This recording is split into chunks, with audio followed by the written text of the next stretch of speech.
Welcome to the Marketing Mortgages Social for Brokers podcast. Today I have with me Neil from Ormrod Rutter Accountants. Now, Neil is someone who I believe is really changing the perception that accountants is changing this perception that they are this kind of boring, like numbers driven industry. Whereas what Neil is doing is he's changing that approach by working with a lot more mortgage brokers, being a lot more dynamic, but also adding a lot of value to his clients with a podcast. So we're gonna talk into that. But today he is going to tell us, mortgage brokers that are listening, how you can open up new introducer agreements with accountants. It's a great way of lead generation. How to make the working relationship better between an accountant and a mortgage broker, which is going to help you guys do more mortgage business, and what the power of the podcast has been for him, because they have seen some massive numbers on the podcast. And if anybody that's listening to this thinking about doing a podcast, this guy's going to tell you how lucrative they are. But before we get into all the good stuff, Neil, welcome onto the podcast, mate. Thank you. Thank you for having me. That's awesome. It's funny because you're the other side of the mic this time, because normally the way that Neil does this podcast is he will sit with another person from the company, won't you? And you'll have a chat. So you're on video as well, sat there chatting. How's that feel? Yeah, I quite enjoy it. To be fair, it's quite nice. Yeah. It's different being the other side of it, not being the one asking the questions, but one to be answering it. So our podcast, what we do is, so there's me and another guy, Mark, and what we do is we talk about anything to do with tax. In reality, I'll go into a bit more detail in a minute, but we have specialists from our firm in as well. So it's not just me and Mark just chatting. We have specialists in. So sometimes it's not our topic and it goes into the people's. And tell the listeners about your kind of numbers. What numbers are you getting downloads per month on each episode? Yeah, so we get around about 600 a month, which for a boring accountancy, that's what we're trying to change. It's not like listening to some of the football ones where they get 600,000. 600. It's something that we're really proud of, and it goes up every month. Love it. Quite lucky with that. And we'll chat about the podcast shortly because there's some great tips that Neil will give you about how to come up with topic ideas. And I think every mortgage broker, should have their own podcast just to interview local people. But we'll get into that anyway. Yeah. Before we do, Neil, could you give the listeners a bit of a background as to who you are and how you got to where you are today, please? Yeah, so I'm Neil Seager. I'm an associate here at Ormrod Rutter Chartered Accountants. So I came through so I never set out to be an accountant. It was something that I stumbled across. Weirdly, I trained as a fee director originally. And, really? I never knew that. And then grew too tall and basically had to go and find something else. So my uncle was a partner at Ernst & Young at the time, and I spoke to him and said, "What should I do? I don't know." And he said, "Well, let's have a look around for an accountancy apprenticeship." And I thought, well, that's great, but I don't really want to be an accountant. But I didn't really know what an accountant did or was. I just assumed accountants type numbers into computers, and that was it. So I turned up for the interview and got the job as an apprentice and came all the way through the apprenticeship program to where I am today. So 18 years on actually now, here we are, gone through all the levels from an apprentice through to an associate with my own bank of clients. Incredible. I never knew you were a funeral director. So was the story true about you being how tall are you, Neil? 6'6". Just under 6'6". Yeah. And did that stop you from being a funeral director, did it? Well, yeah, because it gets a little bit awkward, doesn't it, when you've got somebody who's 5 foot and whatever. But so accountancy, it doesn't matter how tall I grew or how big I was or how small I was, as long as I'm okay with numbers, that's all it is. Oh, legend. Love it. Absolutely love it. Well, that's something interesting I never knew about you before, Neil. And I obviously know Neil from dealing with mortgage brokers, accountants, and he's local to me. So I know Neil on a personal level as well. So let's get into it. How many mortgage brokers or IFAs do you deal with who send you leads and you send them leads back at the moment? There's about 5 or 6 that I primarily deal with. There are others that I do deal with sort of now and then, but primarily it's 5 or 6. Yeah. Okay. And you must get, what's the word when you give somebody the opportunity to date you or something, like a proposition. You might get a lot of propositions from mortgage brokers left, right, and centre. Why do you only deal with like a handful of them? Why don't you just take them all on board now? It's all that relationship. It's all about that relationship, Okay. and it's not just about me and the mortgage advisor. It's about or the financial advisor. It's about the client. It's about the clients getting what they want out of both of us. It's not just, actually, we might be the most amazing mortgage advisor and accountant, but if it doesn't work, if our partnership doesn't work for the client, then we might as well not ever work together. It's all about the clients getting what they want, us getting what we want, and that's how it works really. So that there's And I no suppose you're quite selective then, because yeah. you want to make. You probably have worked with some people in the past, and it's just not clicked, and that can affect the client. Then I suppose, can't it? Yeah, it's as long as it's similar personalities. There's no if you've got an accountant that's one way, not very responsive, or actually just not very flexible, or not very forthcoming with information, and the mortgage advisor or the mortgage advisor being the same way, the partnership won't work. You've actually got to open a dialogue with each other. Actually, for example, some lenders will only take, and I know this from an accounting point of view, some lenders will only take net profit in the accounts, or will take net profit in the accounts, and some of them will only take SA 302 figures on the tax return. But if I'm doing a set of accounts and the company's making £1 million, but I put 1,200 quid on their tax return, it's a little bit low, but if I did put that on there, they're not going to get the mortgage because the lender will only take SA 302 figures. So it's getting that conversation. Actually, your client, or I've got a client who's looking to go for a mortgage. Can we have a conversation about where the figures sit? Because it might be that we're only declaring the money that they take out of that company, whereas dividends work a little bit in a different way. Or they might not. The dividends might not work. It might be the salary's better, but it's having that dialogue.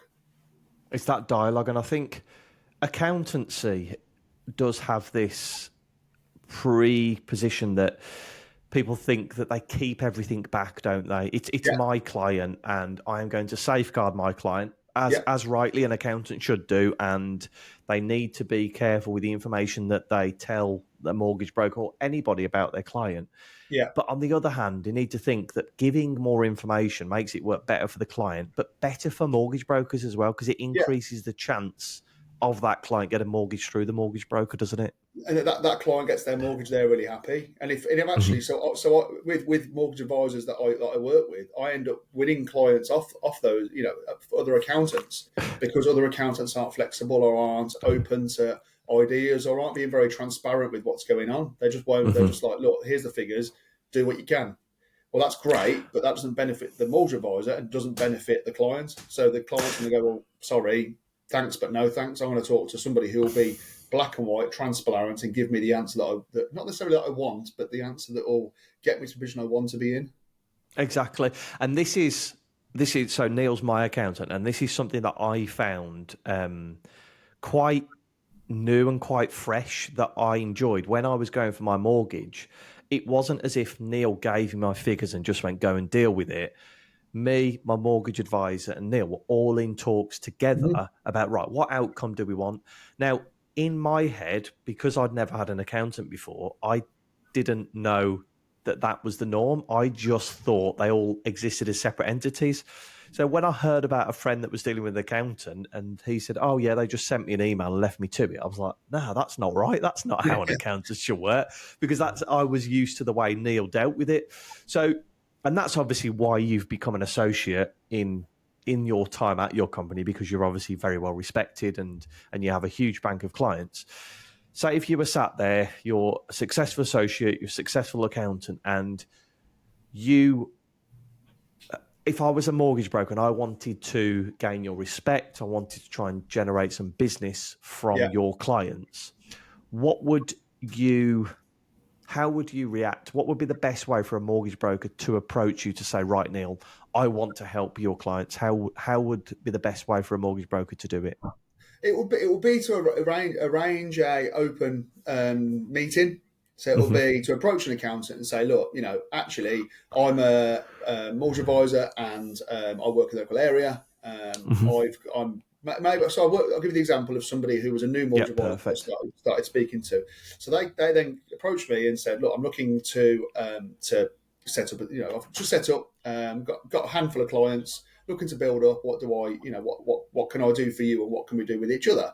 So the conversation was, well, actually, what do you specialise in? So actually, this one, so normally, a lot of mortgage advisors that I come across specialise in employment. So for employees, 6 months pay slips, some bank statements, and off we go. But trying to find ones that do self-employment is quite difficult. Oh, okay.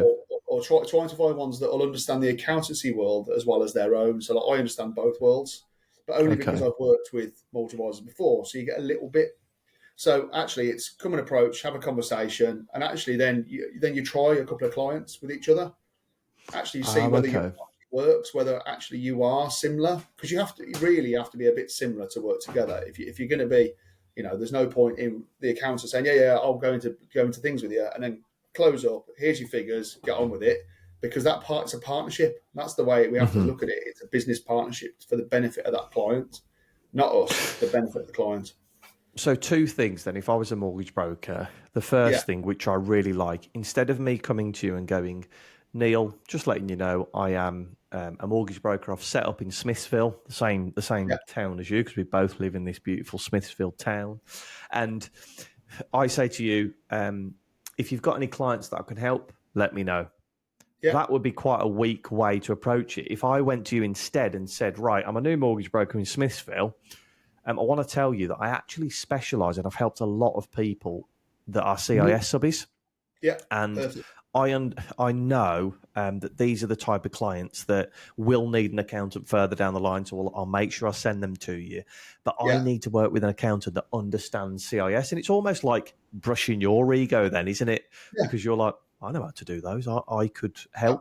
Brilliant. Yeah, brilliant. So that would be the first thing. And then I suppose the second thing is, like you said, he's saying I'm open to that conversation. So I want to provide you with as much information as possible, Neil, and I'd expect that vice versa.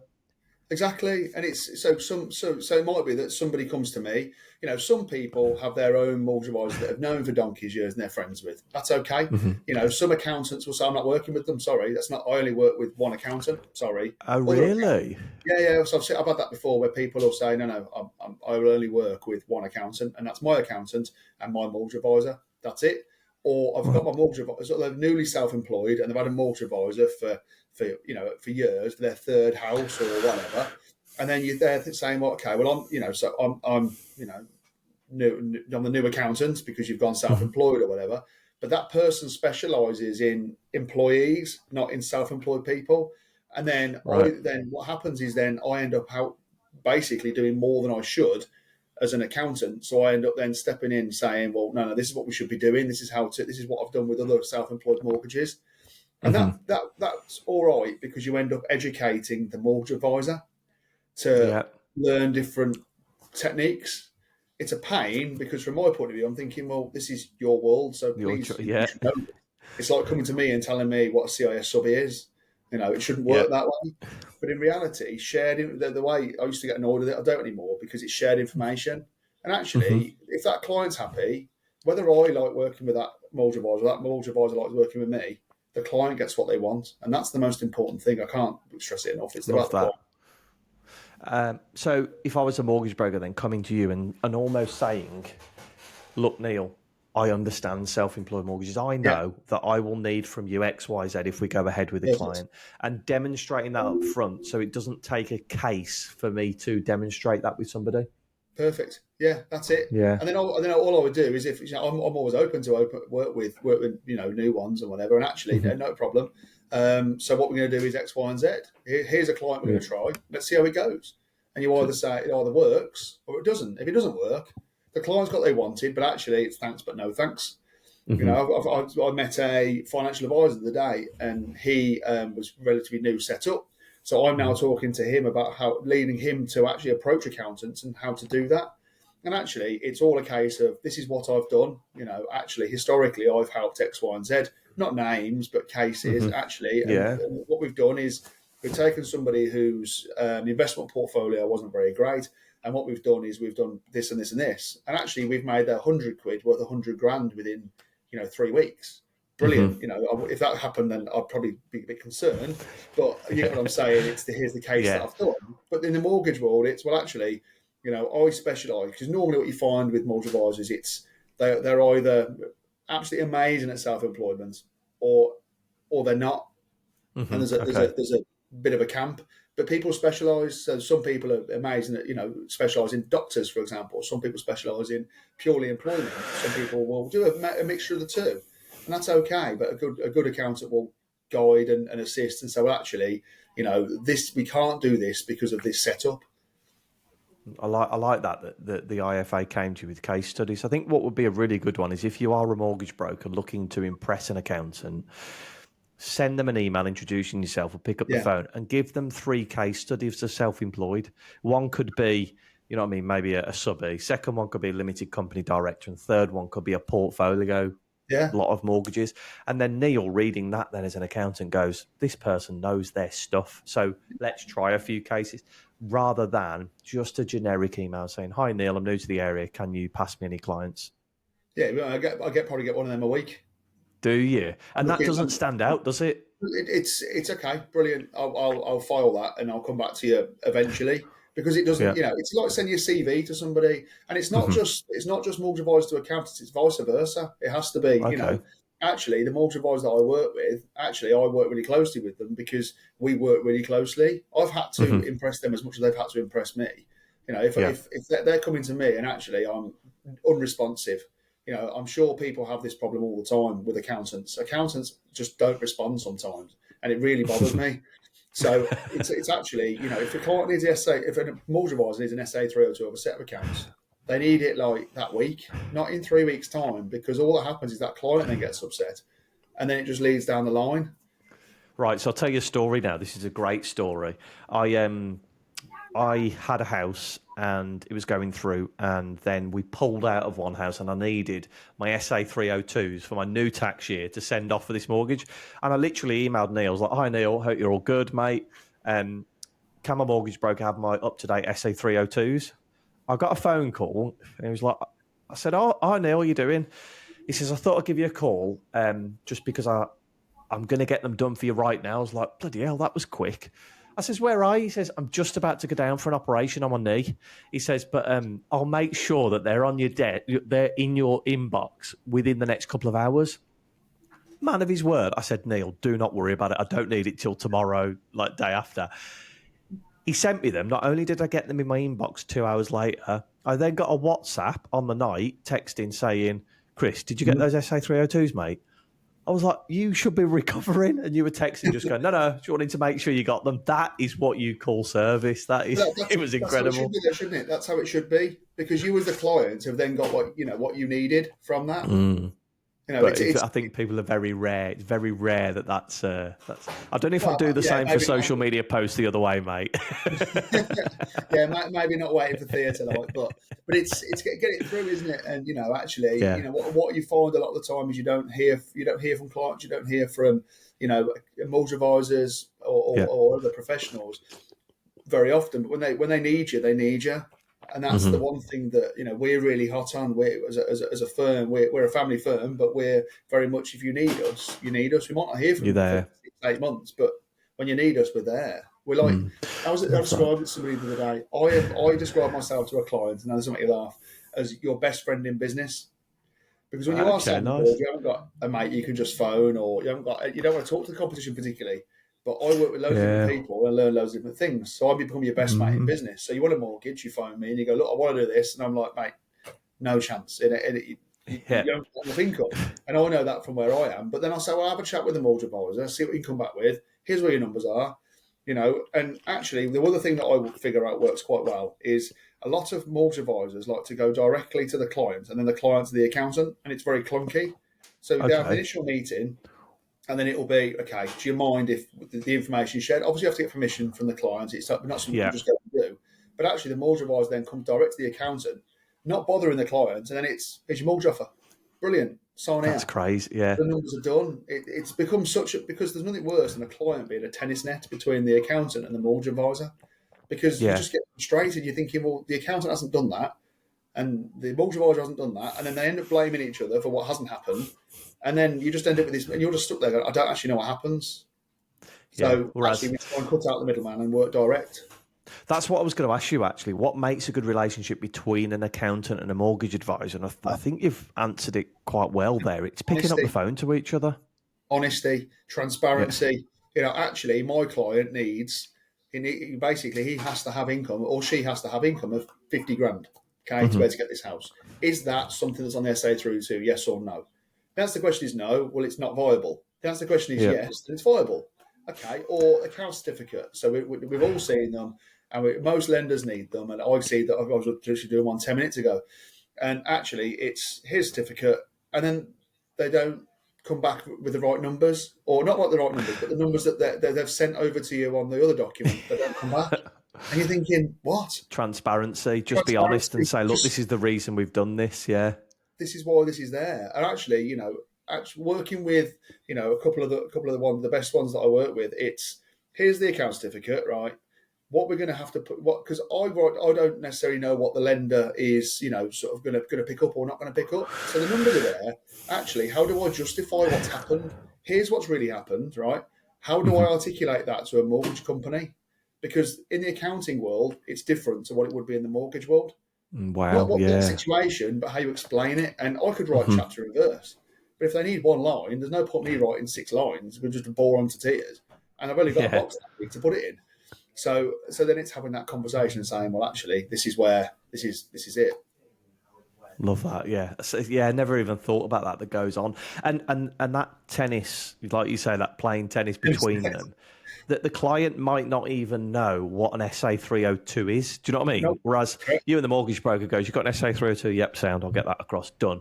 That's a 30-second, 60-second conversation instead of a, right, and somebody might be, daunted to phone up the accountant or the mortgage broker. So having that open relationship between you two can be so powerful, can't it? And that's it, isn't it? And most of the time people struggle with what an overview is. What's an overview? Overview, basically, it's making sure your tax has been submitted. It says the number that's on there that you owe as tax or you've paid as tax. That's all it is, a HMRC form. But people go, well, what's an SA? So I had a text last week from a client of mine saying, I've been asked for an SA thingy-mabob, not too sure what that is, and the something else to go with it. I don't know what they mean, mate.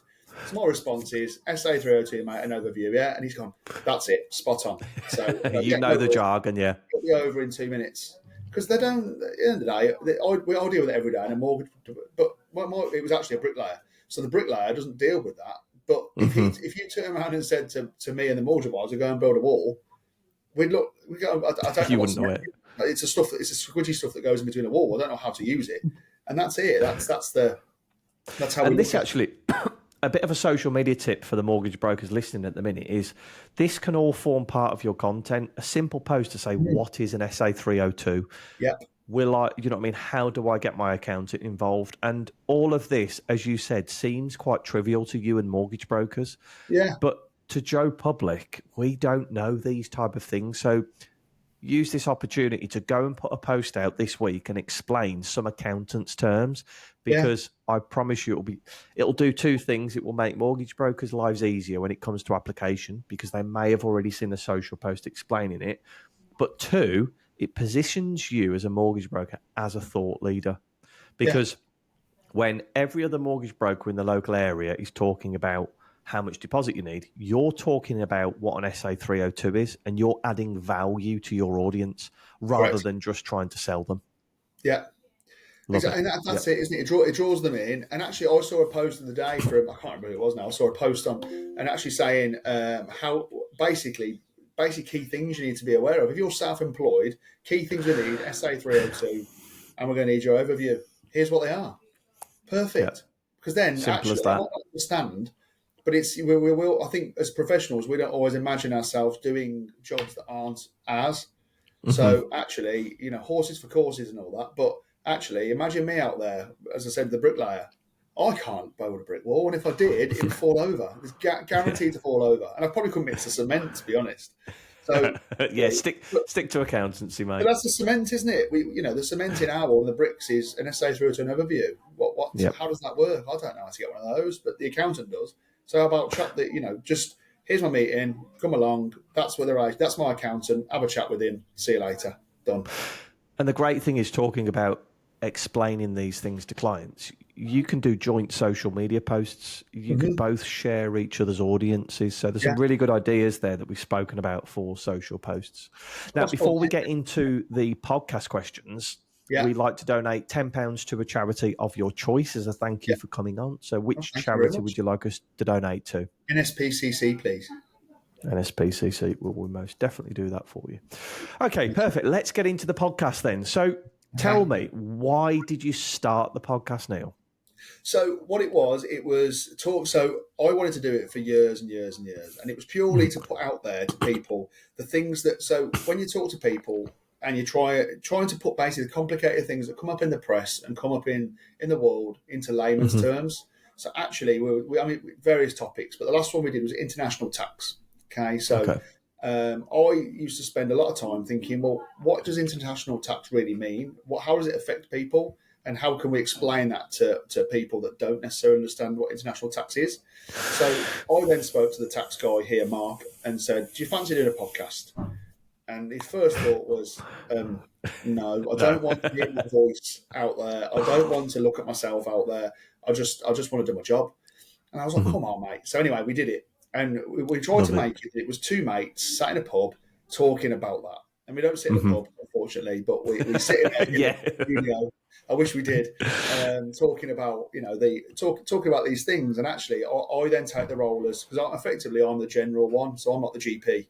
He's not the knee surgeon, so he's not the specialist guy. So I will ask him questions about, what does that really mean, though? What does that mean in English?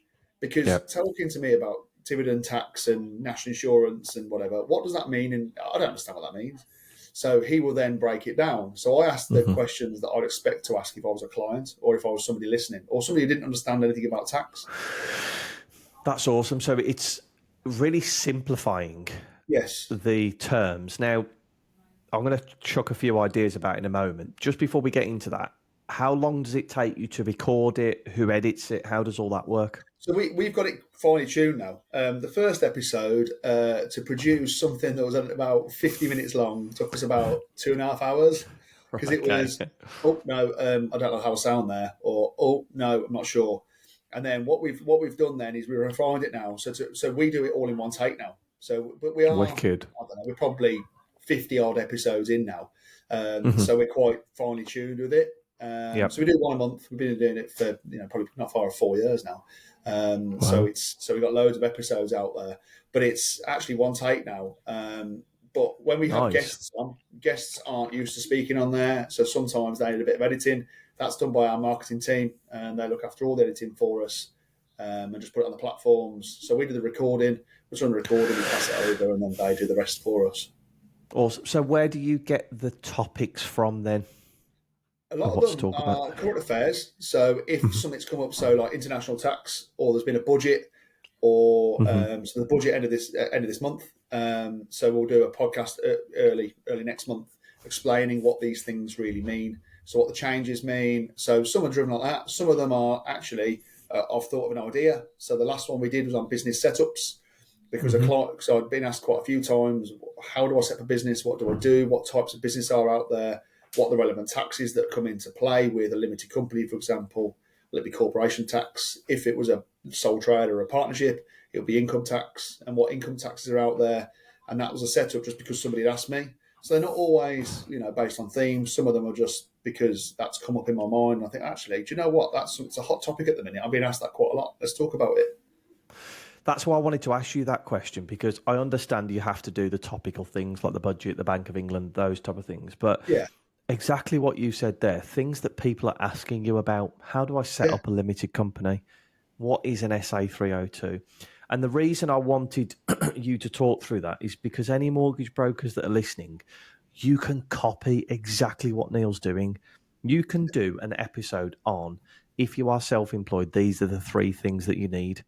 And Neil's episodes were a lot longer because he had specialists in those areas. But all it needs to be is a 15, 20-minute episode.